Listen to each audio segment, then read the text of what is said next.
Hi there. Thank you very much for playing The Beginner's Guide. My name is Davey Reedon. I wrote The Stanley Parable, and while that game tells a pretty absurd story, today I'm going to tell you about a series of events that happened between 2008 and 2011. We're going to look at the games made by a friend of mine named Coda. Now, these games mean a lot to me. I met Coda in early 2009 at a time when I was really struggling with some personal stuff, and his work pointed me in a very powerful direction. I found it to be a good reference point for the kinds of creative works that I wanted to make. So just to start you off, this is, I think, the first game he ever made. It's a level for Counter-Strike. You can walk around here, by the way. And mostly it's just Coda learning the basics of building a 3D environment. But what I like is that even though he starts from the simple aesthetic of a desert town, he then scatters these colorful abstract blobs and impossible floating crates around the level. And of course, it destroys the illusion that this actually is a desert town, and instead this level becomes a kind of calling card from its creator. It's like a reminder that this video game was constructed by a real person. And it kind of makes you wonder, what was going through his head as he was building this? This is what I like about all of Coda's games.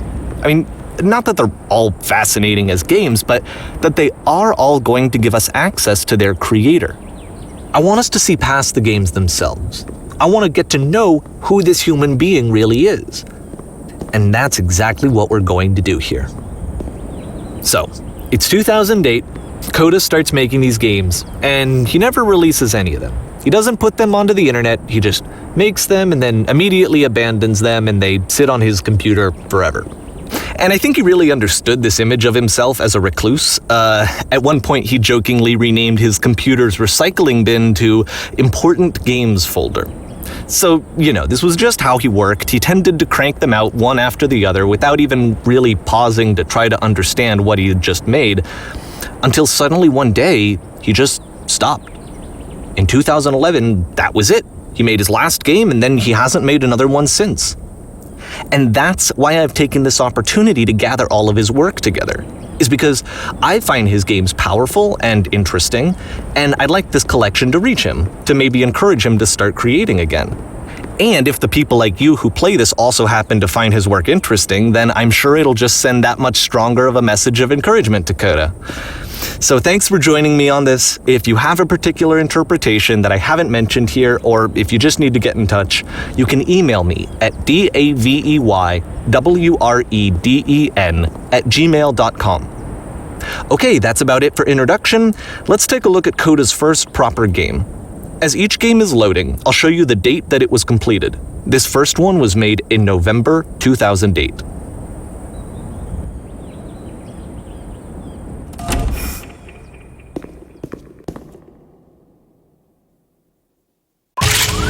Warning. Whisper machine active. Shift destruction imminent.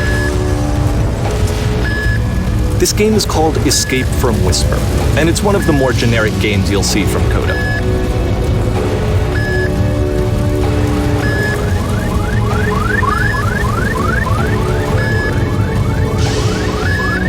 You can click to fire the gun. Security hull breached. Hostile alien life forms inbound. It kinda looks like this game was abandoned mid-development. For instance, you have this gun, which you'd think would indicate that there are supposed to be monsters or enemies somewhere, but then clearly there are no enemies anywhere. You can't even reload the gun when you run out of bullets. But ultimately we don't really know. Maybe Coda thought that actually it was complete the way that it is. And I think that we should talk about his games for what they are, rather than for what they're not. Enemy force neutralized. Begin shielded activation.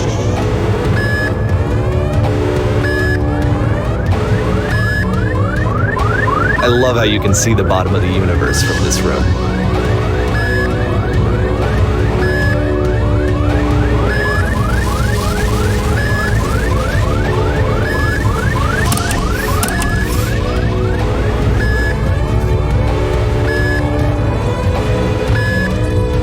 Apparently, this space station has a labyrinth on it. Sure, I don't know. There's really no reason for it that I've ever been able to discern, so in the interest of time, I'm just gonna skip you on past it.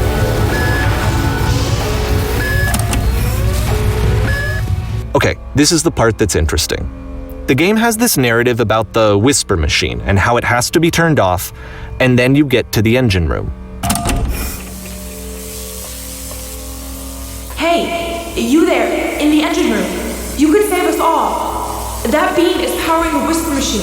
We could disrupt it by introducing a great enough heat signature. If your body could stop the beam. It's so much to ask, but for all of our lives, would you do it? Could you give yourself?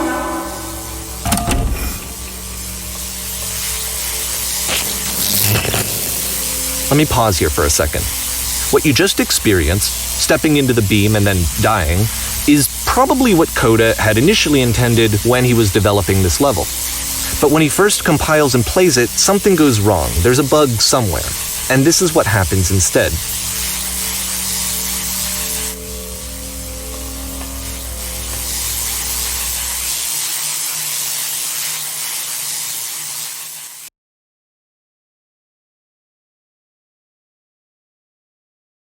The beam causes you to start floating. And this is an important moment for him. Because yes, this is technically a glitch, but Coda identifies something human about it, like how small it makes you feel in the face of this larger chaotic system. Or this floating could be the afterlife, a peaceful place, juxtaposed against all of the hysteria that you've just had to traverse. I don't even know. I have no idea what he was thinking, but what's clear is that after making this, something lodges itself in his brain. He wants to do more of these really weird and experimental designs. So he stops work on this and moves on to a stream of tiny little games that go in all sorts of directions. Let's go ahead and take a look at the first game he made after leaving this one behind.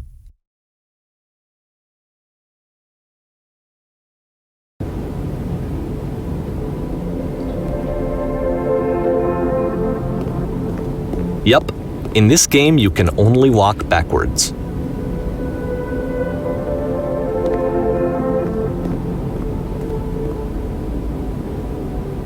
So it's a short and relatively minimalist experiment combining motion and narrative. It is less advanced than the previous game, but actually it seems to be more focused, more complete. Coda's trying to give it a unique voice rather than simply basing it on a pre-existing trope.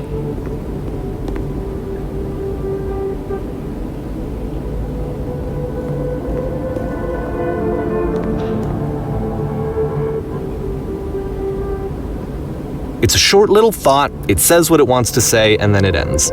Didn't need anything more than that. Which to me is why it works, because it gets out quick. Okay, next one.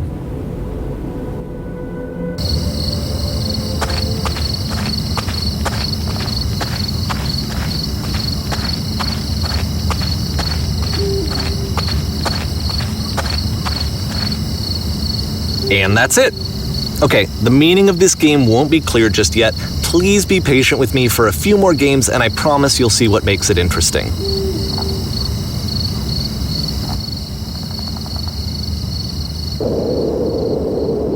Oftentimes, Coda would put bizarre titles like this one at the start of his games. I wish I'd known him at the time that he was making these early games. He would really only talk to me about his work as he was making it. Once he stopped work on a game, that was it. It was dead to him. And I don't agree with that at all, but what are you gonna do?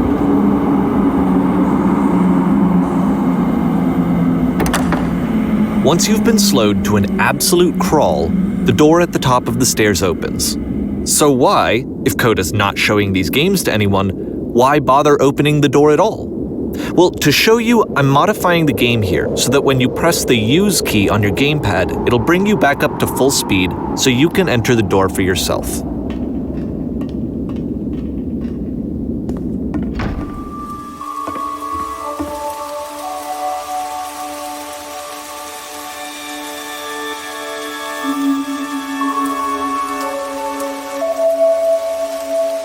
A room that's warm and nice and filled with little ideas for games.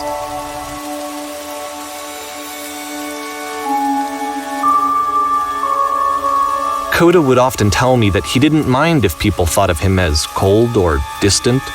He said that he knew that he was actually a vibrant and compassionate person, but that it takes time to really see that. It can be a very slow climb to get there.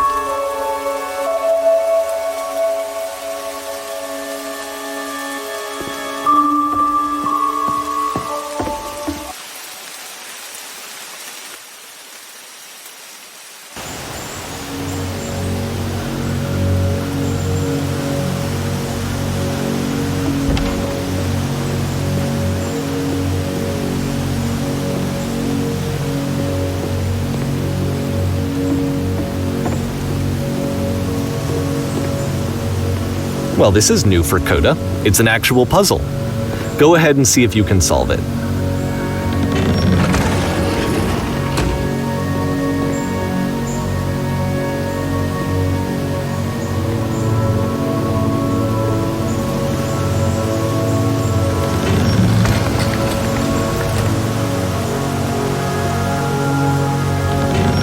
Don't forget that solution, because we're going to see this puzzle again soon. We're gonna see it a lot.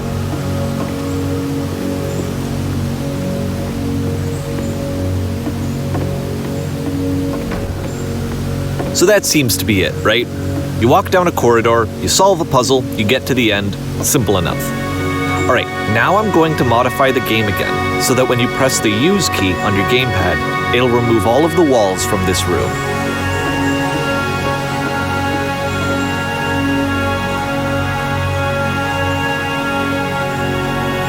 How about that? There was more to it than we had any way of knowing. I actually find it funny that this game comes after the Stairs game, since they essentially convey the opposite idea.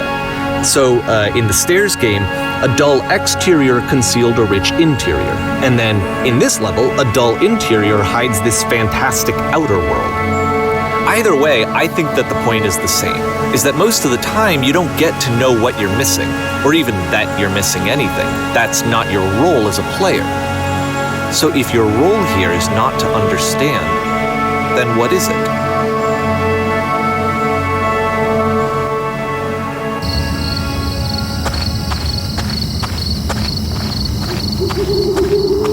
Aha! So this, combined with the entering game from earlier, tells us that Coda believes his games are connected somehow. It could even be that the Stairs game and the puzzle game are literally connected in between this and the entering game. There's a bigger picture that all of his games are meant to play a role in, some larger meaning that we won't be able to grasp until we've seen all of them.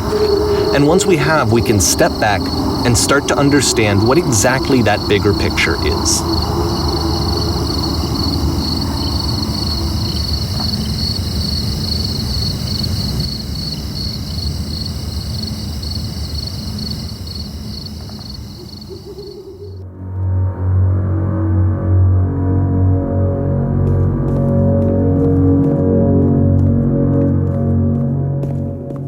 Let's talk about video game development for a second.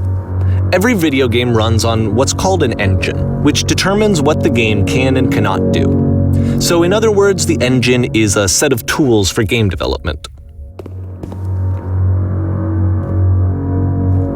To make all of these games, Coda is using an engine called Source. Like all engines, Source has certain things that it does well, and it has certain things that it does poorly. One of the things that it does very well is boxy linear corridors. That's why so many of Coda's games are set in these large, flat, empty rooms, is just because he's working with what the engine does well. The tools available to the creator shape what kinds of creative work they're going to end up making. You might consider paying attention to the architecture in Coda's games, to notice how they seem to stem from an engine that's very good at producing linear, boxy corridors.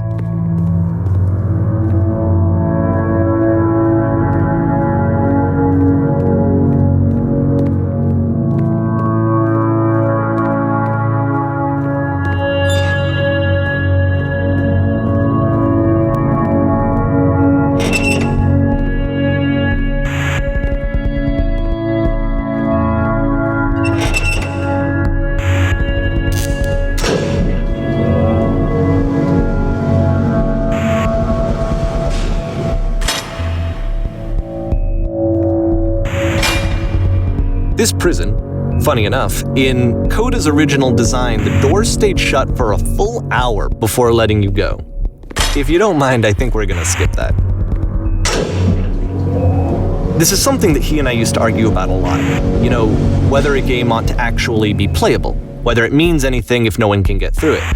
And I would always defend that, all this work goes into the game, why not make it playable and accessible? And so we just got into heated arguments over it, and there was one time that after one of these conversations, he went home, and a day or two later, he sent me a zip file entitled Playable Games that was full of hundreds of individual games, each of which was just an empty box that you walked around in and nothing else. Believe me, I played every single one of those just to find out if there was like a gag hidden somewhere. There wasn't.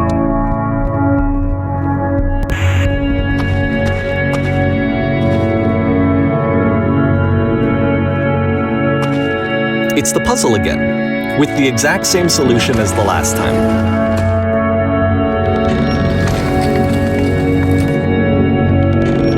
There's still no clear indication of what makes this puzzle so special that Coda is going to return to it over and over. But I promise I'll share with you my interpretation very shortly.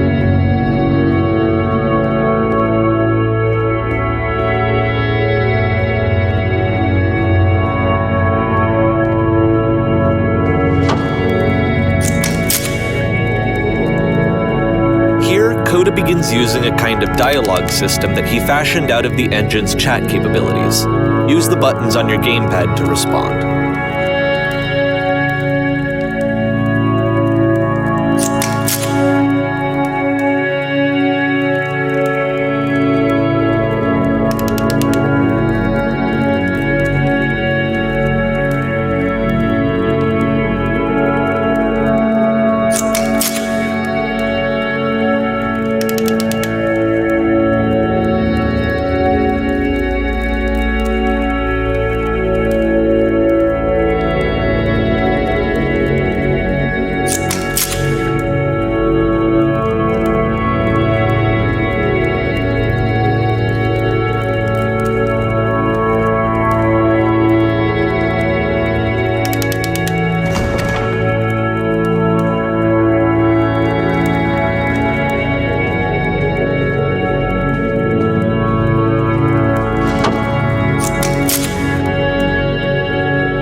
And so we make one last descent down to the final floor of the level.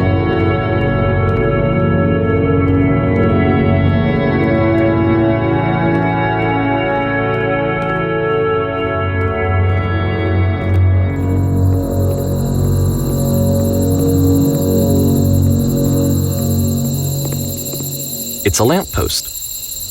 Okay, I can't tell you quite why, but for some reason Coda fixates on this lamppost. It's going to appear at the end of every single one of his games from here on out. I'll tell you what I think. I think that up to this point, he's been making really strange and abstract games with no clear purpose, and maybe you can only float around in that headspace for so long. Because now he wants something to hold on to. He wants a reference point. He wants the work to be leading to something. He wants a destination, which is what this lamppost is. It's a destination.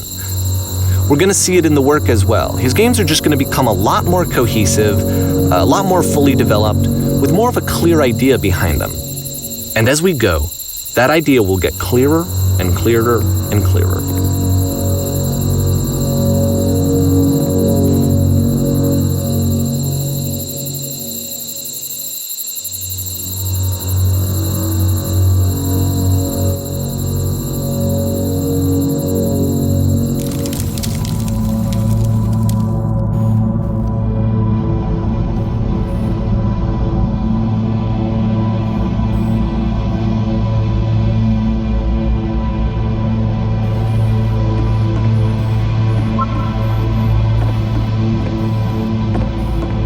So first off, I'm sure you can deduce this, but this game is not connected to the internet.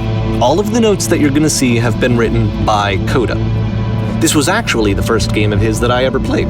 This was shortly after I met him at a weekend game jam in Sacramento, where I grew up. I saw him working on this very level, and it was just so different from anything that anyone else was doing. So right away I was like, I have to be friends with this person. In retrospect, I think I was probably a bit too pushy trying to get his attention. I was over-enthusiastic. But he was very gracious about it and very patient with me. And I cooled off eventually. Oh, feel free to skip over any of these notes if they're not doing anything for you. Nothing extra is going to happen if you read all of them. Either way, to me they convey a sense of loneliness. I see this person who's filled with thoughts and feelings and beliefs and has no way to express them except as scattered and unheard voices in a game that wasn't meant to be played.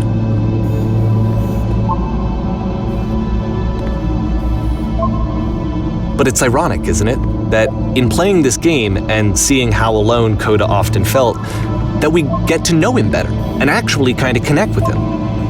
And I have to be honest with you, this idea is really seductive to me, that I could just play someone's game and see the voices in their head and get to know them better and have to do less of the messy in-person socializing.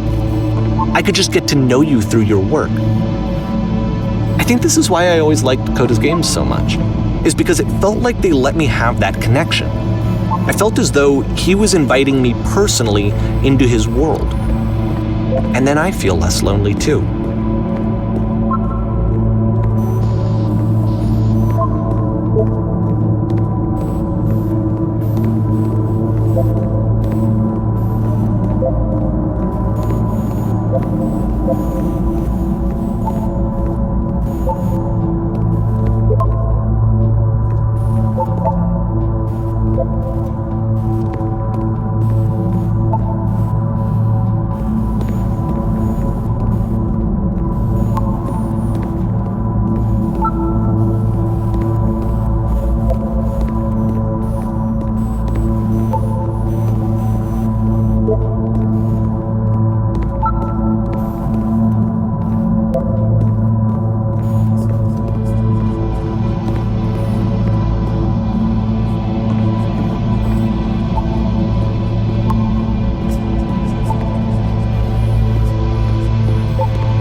At the end of this level, we're going to see the puzzle again. And here, I'll tell you what I think the puzzle means. Each of these games represents an idea that was on Coda's mind at the time that he was making it. And the puzzle is a way of closing the door on a previous chapter of his life before moving on to the next one.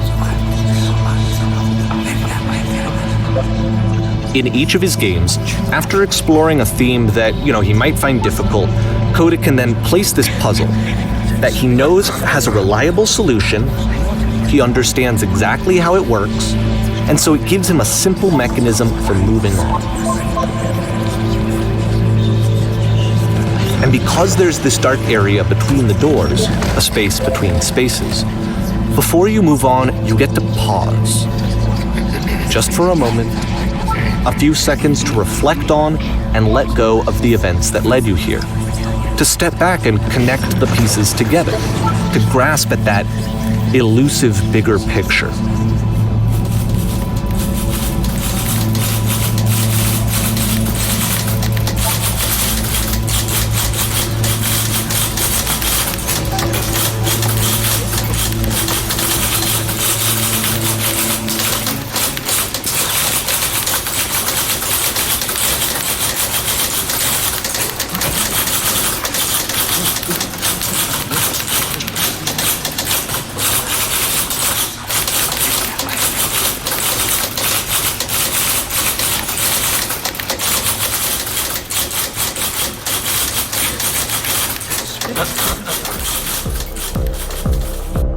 Okay, this one is tough.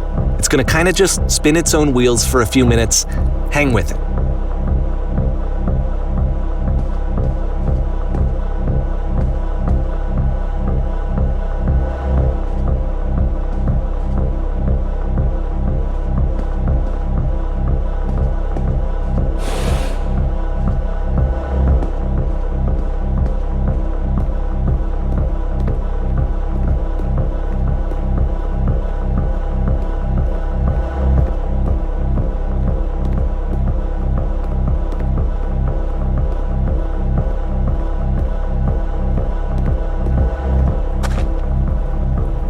See, this is it, the whole game, and there's nothing that's particularly interesting about it. You just walk to the end of a hallway. Except, for some reason, Coda gets really fixated on this prison that has all of this modern furniture. And I don't know why, but he decides he needs to revisit this prison. He's gonna start over, use the same assets, turn it into something else. Okay, cool, here's version 2.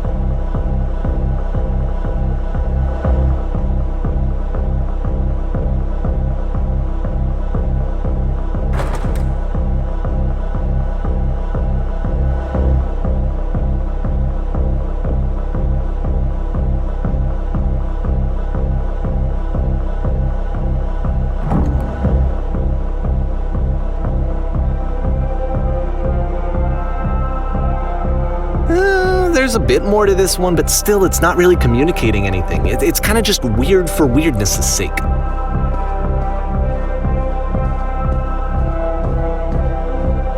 So okay, he throws it out and starts over. This time he comes at the prison idea from a different direction.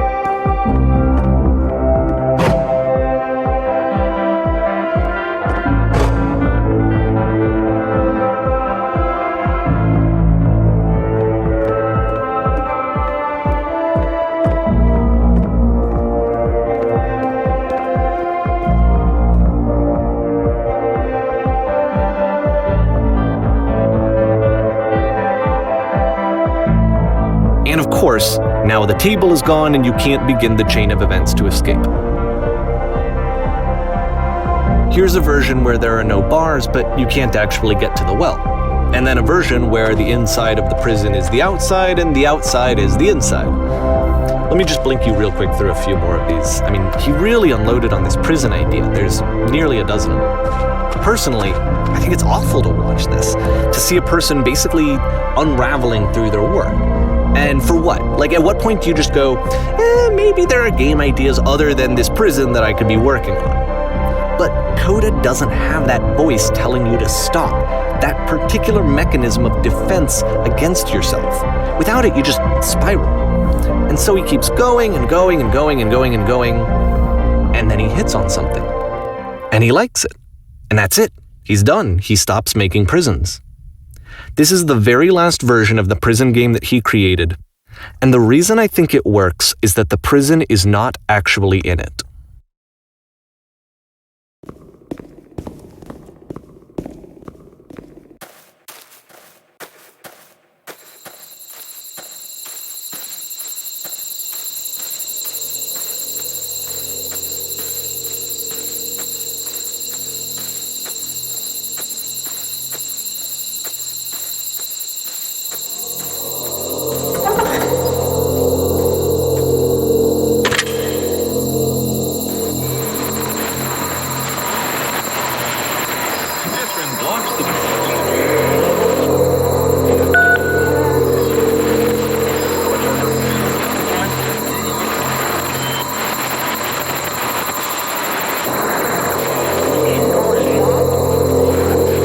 It's a conversation.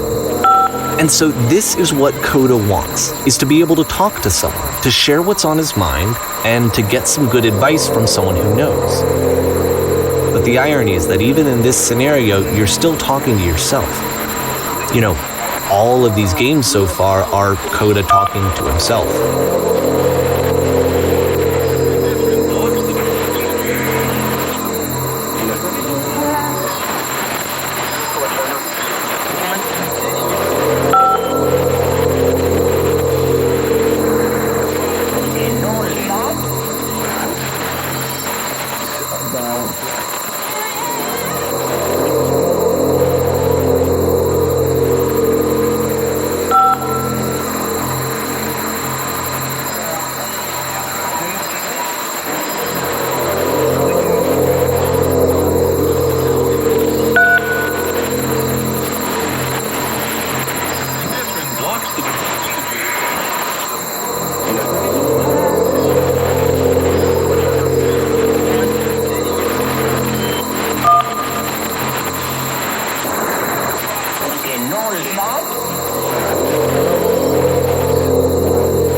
I can see why he considers this a fitting conclusion to the prison games.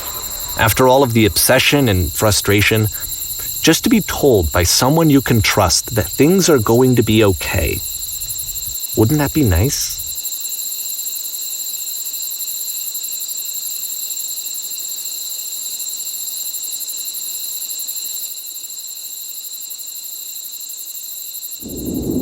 So what would it look like if Coda wanted to make a game about talking to someone other than himself?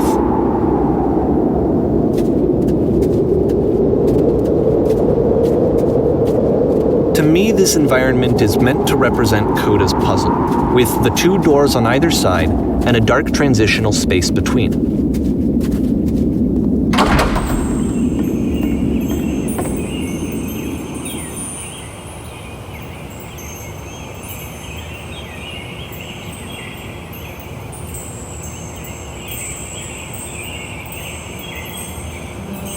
You'll notice that the quality of the art is a step up from previous games, including this new and improved chat system, which he started using from this point on. From here on out, he begins putting much more effort into the visual polish of his work, and this particular game took 2 months to create as a result.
After the intense set of prison games, this house cleaning level almost feels like cleansing. It's the moment after a particularly difficult or traumatic experience where you just need to let it sit and digest inside of you, and eventually cohere into something meaningful.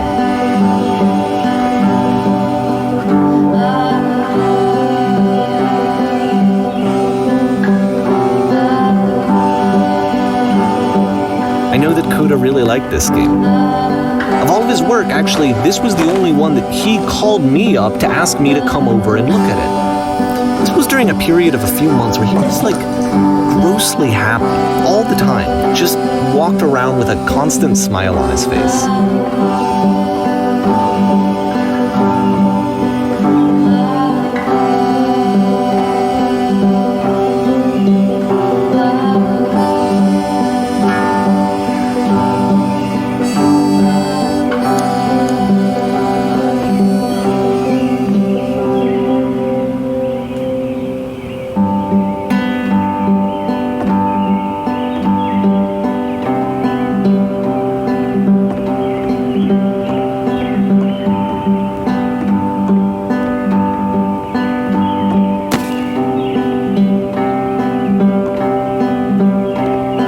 I'm glad he made this. I'm glad he found some peace.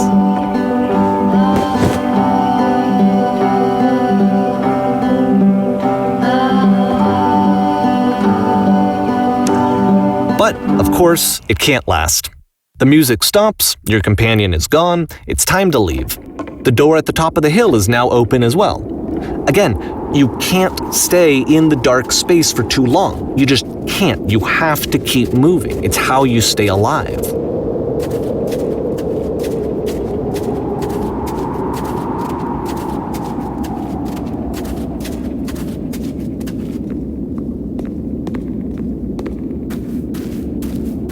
Which is the whole point of the puzzle doors, right? That sooner or later you have to pick up and move. I really thought that was the point of it.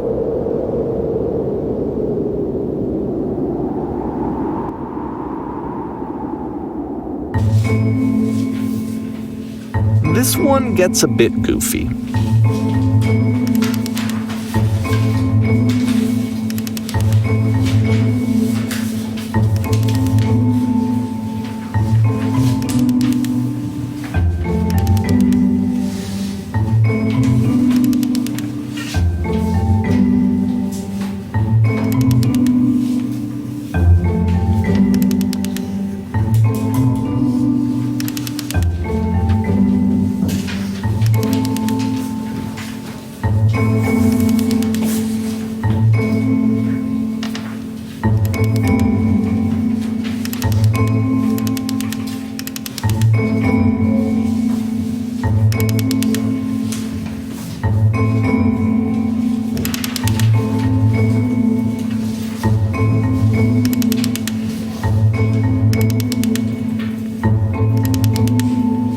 About halfway through the game, the perspective shifts.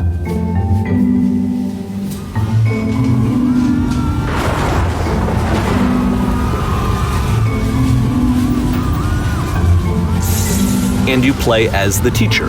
And suddenly, you discover that your teacher is just as bigoted and afraid as you are. Oh, and also you can move around the classroom now.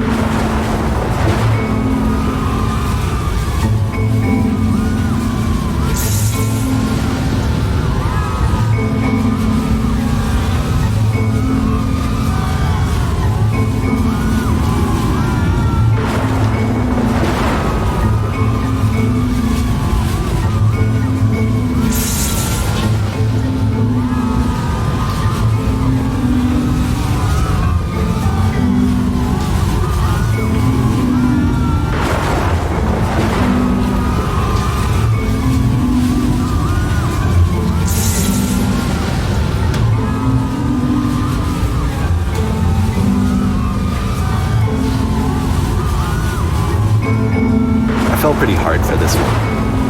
I feel like it's one of the most relatable experiences that you can have. To assume that some other person is perfect and totally fulfilled in every way and completely miss all of the little flaws that make them painfully human. I think about this game a lot these days.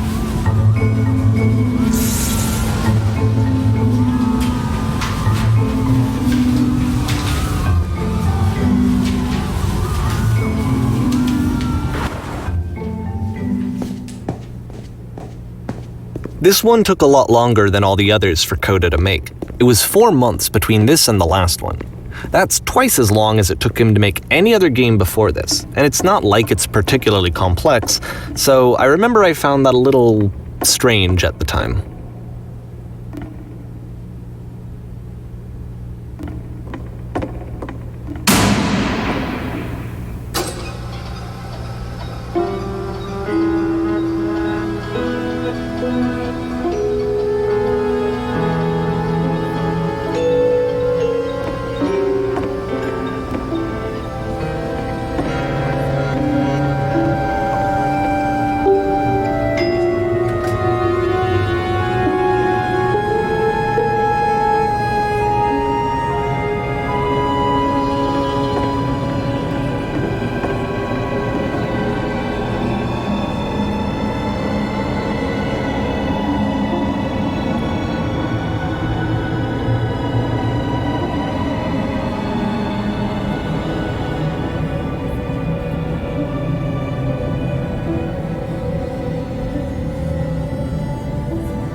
The game ends with this eerie premonition of what's going to happen next in Coda's life.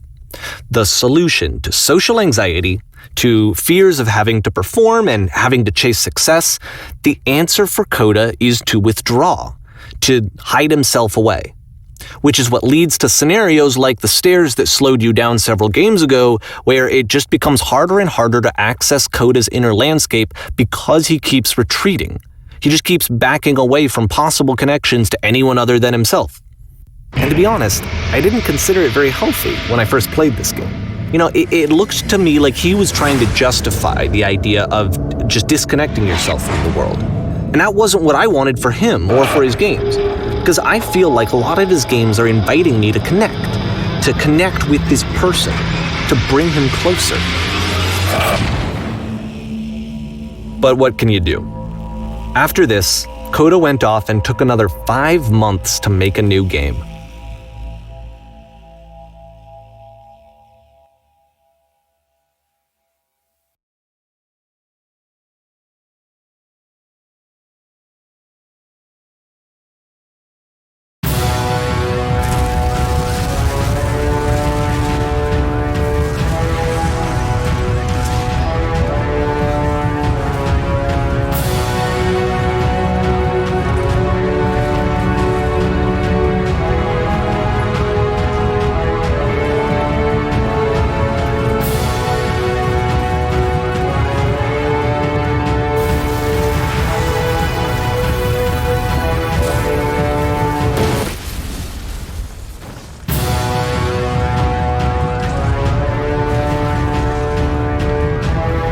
You should probably open your eyes if you haven't already. It's pretty much impossible to solve otherwise. And there is a solution, by the way.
like I said, I was getting concerned.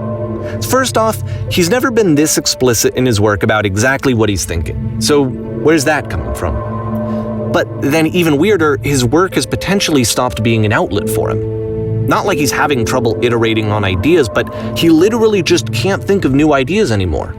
And in person, he was being a lot more distant than usual. Like, you know how sometimes a person will just deflect anything that you say in order to keep themselves disconnected all the time? It was that kind of thing.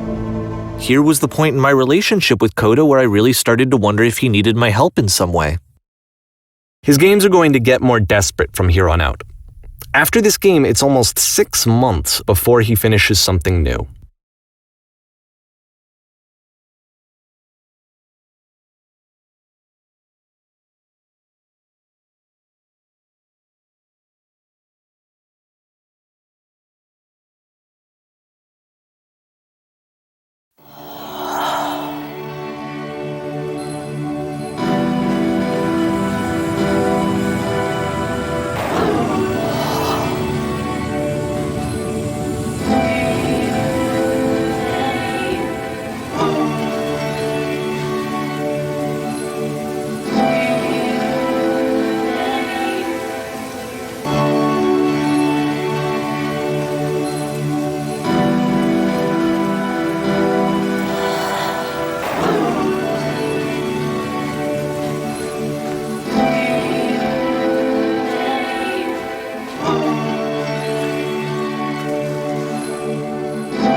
If the last game featured Coda talking explicitly about his creative frustrations, this one turns it up to 11.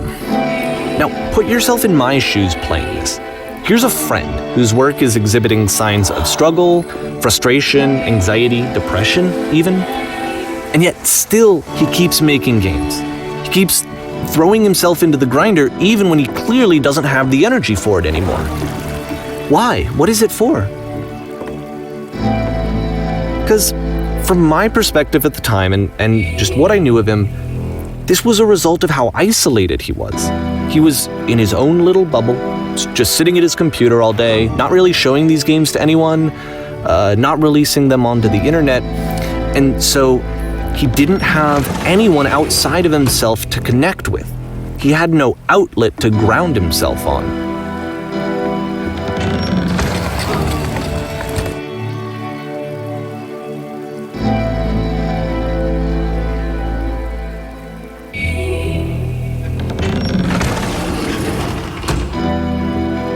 You can't talk yourself out of loneliness. It doesn't work that way. You can't be the one writing both the questions and the answers. Then there's no movement. Then there's no circulation. If all of your anxieties are being channeled into your work, then if the work ever fails, you have no backup and you're just going to crash.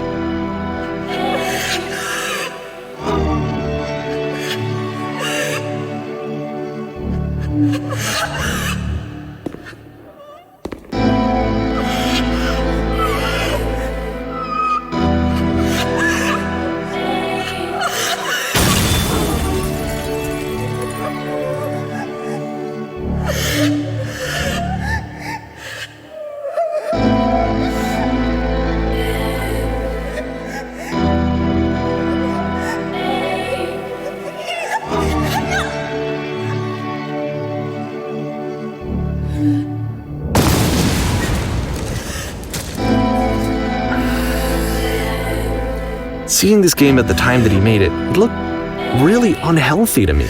I was watching him do this to himself, and I hated it. I hated seeing him so trapped. It's like, video games are not worth this amount of suffering. This is someone I really cared about. And I used to get so much joy out of seeing him create. For him to suddenly become angry and frustrated like this, it was the worst thing for me.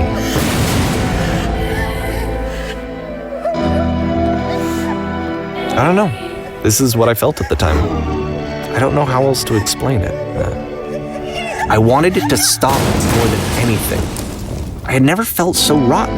I needed more than I had ever needed anything for this to stop. But it didn't stop. After finishing this one, Coda takes another 7 months and comes up with a new game.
And of course, it's the machine.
So now the work is becoming self-destructive. And I'll tell you, at the time that I first played this game, shortly after he made it, here's what I'm thinking to myself. I'm thinking that Code is stuck in his own head, and that it's having a very negative effect on him, and that all he needs to do is just start showing his work to people, to get some actual feedback on his games. It might get him out of isolation. And so, as I'm thinking this, I realize that I could be the one to initiate it. Because it would never occur to Coda to start actively soliciting feedback, so what if I did it for him? If he could see the difference it would make to have more actual conversations with other human beings, would that bring him out of his mental spiral? Would it give him confidence in himself? Would it bring meaning back into his work?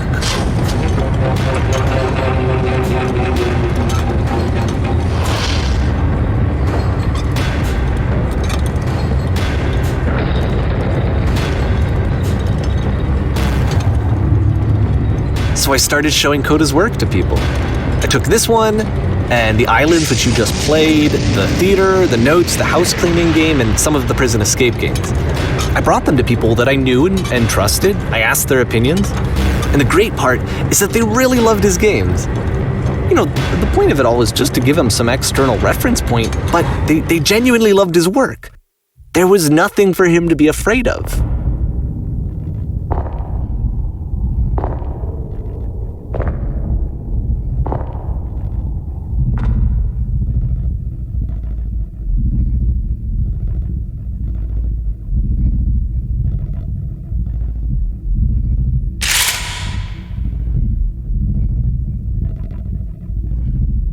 Can you see why I felt like this was the right thing to do? Because it's the thing that I always feel like I need, to be told that my work is good, that I am good.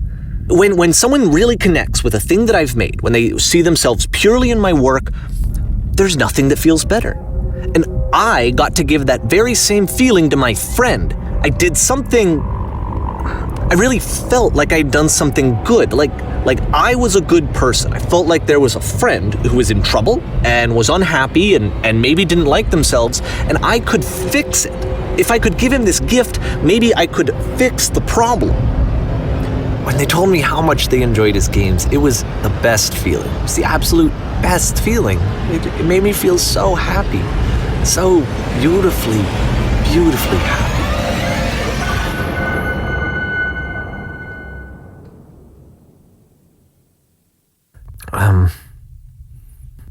So anyway, Coda finishes this game, and then really he just kind of takes off for a while.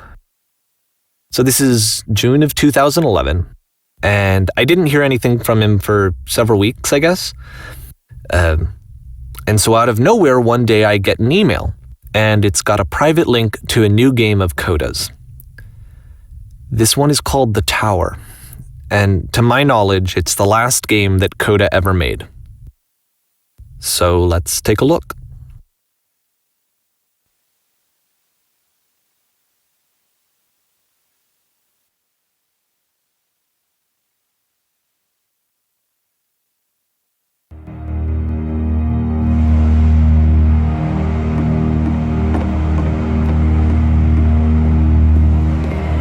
And this is where I have trouble saying anything meaningful about Coda's work.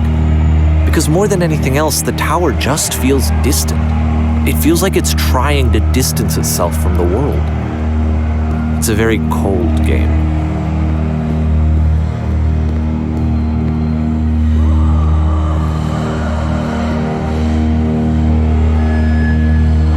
This room actually has a maze in it. Except that all the walls of the maze are invisible. And then every time you touch one of the walls, there's this awful flashing and noise, so the experience is really miserable. The game goes beyond not being meant to be played, it actually seems to despise the player for trying to play it at all. But I do want to show you the rest of the levels, so when you're ready to continue, press the Use key on your gamepad, and I'll put a bridge over the maze.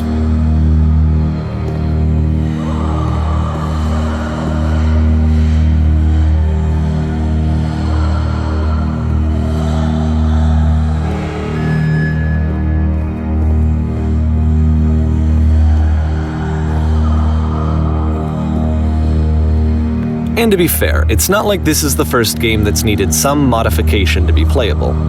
Like the house cleaning game. You know, that one used to actually loop the cleaning chores and you just cleaned a house forever. I had to cut it off so that you could exit the house and the game would actually end. But that game had an idea that it was actually trying to communicate. What's the deeper idea behind the invisible maze? The only way past this challenge is to randomly guess the 6-digit code. Like the invisible maze, it's frustrating to me, because it's the opposite of everything else that Coda has made. It doesn't encourage thought or engagement. It doesn't ask anything of me, except a lot of my time. If I could have reached him during this time, then maybe I could have asked him, but I couldn't. I still don't really understand why this is here. I'll put the code on the ground for you here, though, so that we can move on.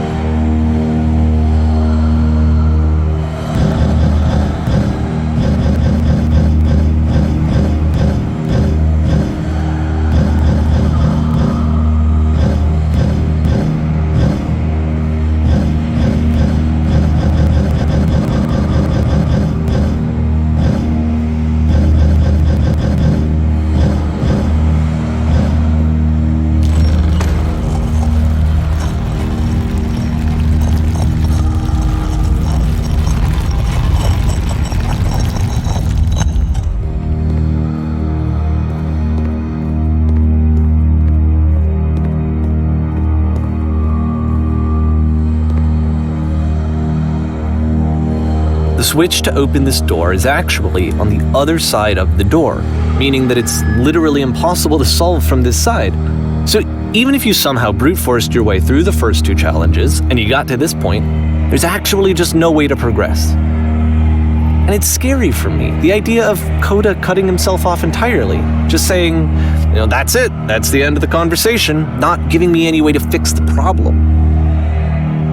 I feel like a failure, I guess, when I can't fix the problem. But I can open this door for you, so let me do that. Was I a failure for not understanding this game? I don't know why I would be. It's not like everything needs to have a solution, but I feel it somehow. I feel like I failed, and I don't understand why. I remember, it's June of 2011. I'm playing this for the very first time, and as I'm playing, I'm thinking to myself, I don't know this person. I have no idea who this person is. It wasn't the guy I knew, it wasn't my friend. I had come to so many conclusions from looking at all of his work up to this point, and then suddenly none of them... I had been trying to, though. That was the thing. For years I was trying to get to know him, to understand who he actually was and what he stood for. I asked him so many times to please just tell me what his games mean to him. I asked him please to tell me what the 3 dots mean. And he wouldn't.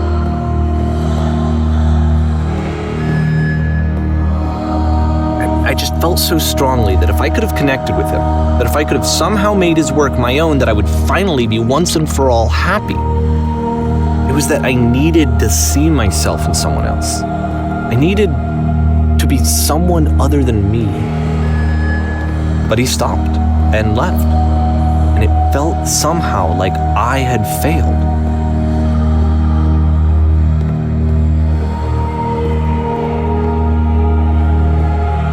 Where did I screw up?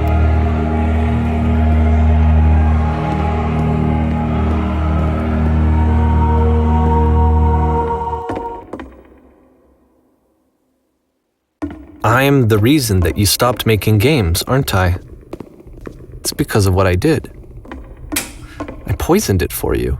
I don't think I ever told you this, but when I took your work and I was showing it to people, it actually felt...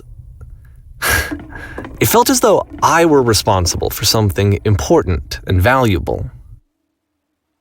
And the people who played them, they treated me like I was important.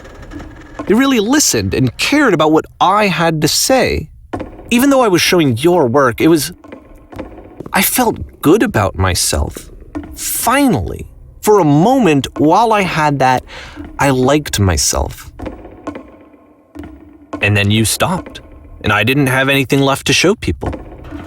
I just had to be with myself.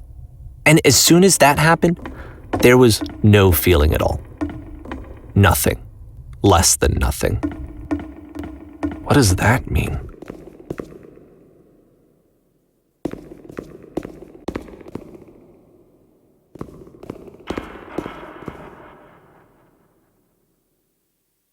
I'm afraid that I did something really stupid because I don't like myself.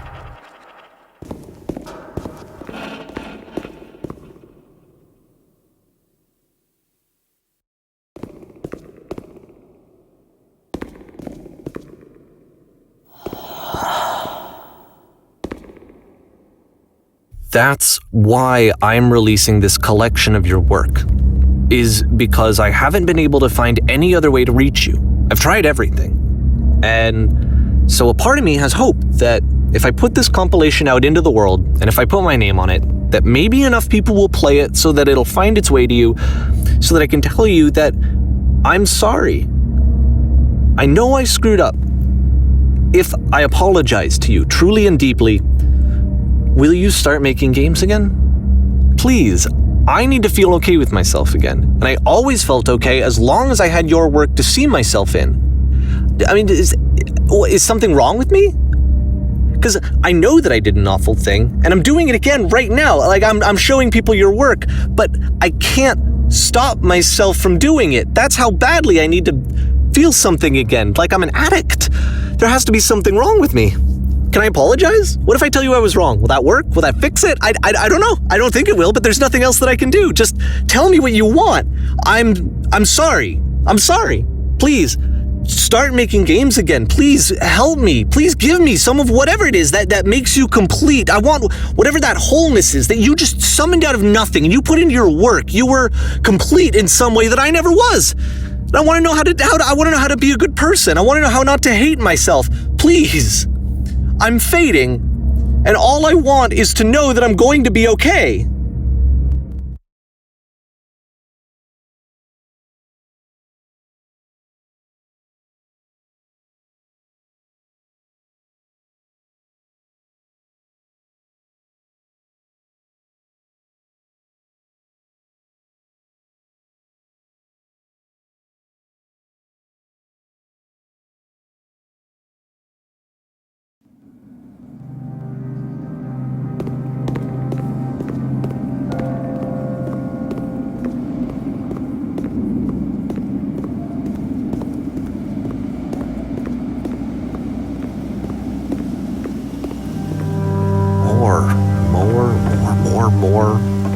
More love, more praise, more people telling me that I'm good.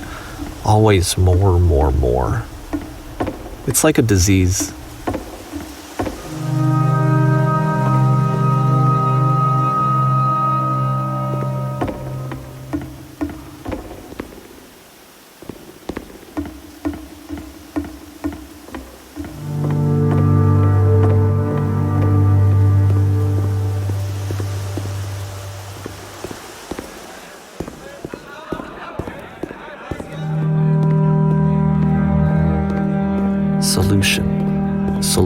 Solution.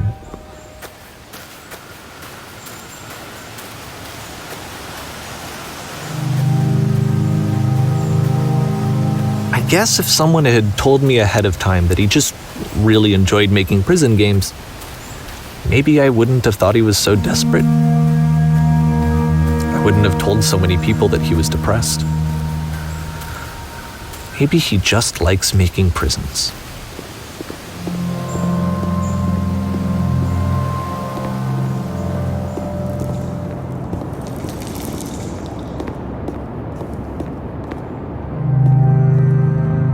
Even now, the disease is telling me to stop. Don't show people what a shitty person you are. They'll hate you.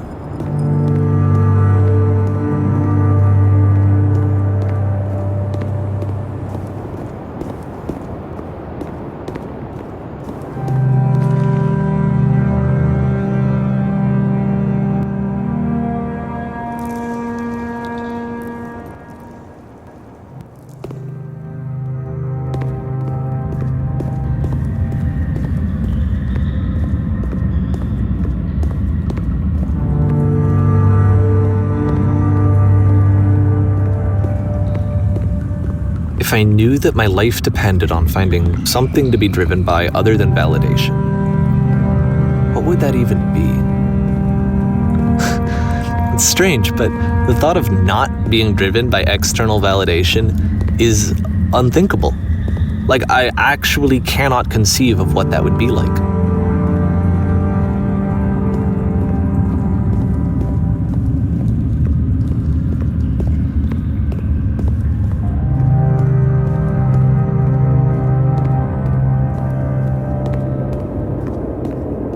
What now?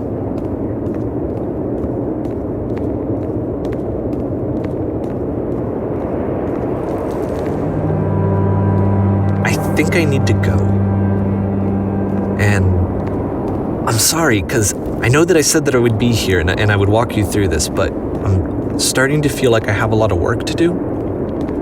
I have a lot that I need to make up for. And so I'm just gonna... Okay.